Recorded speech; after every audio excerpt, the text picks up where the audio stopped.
ডিঙত পুনৰ বাঘৰ আতংক। এইবাৰ ডিঙত বাঘে চিকাৰ কৰিলে গৰু।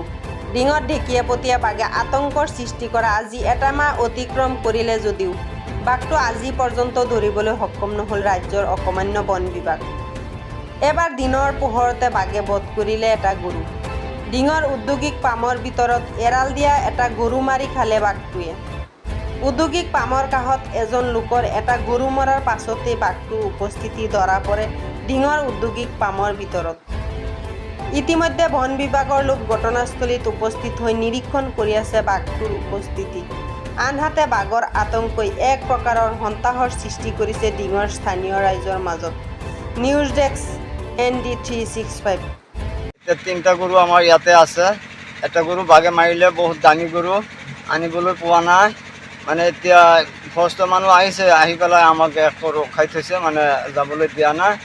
আৰু মানে ইয়াত বাঘটো ইয়াত ছোৱালী মানুহে দেখিছে, গৰুকেইটাও ইয়াত এতিয়া পৰি আছে।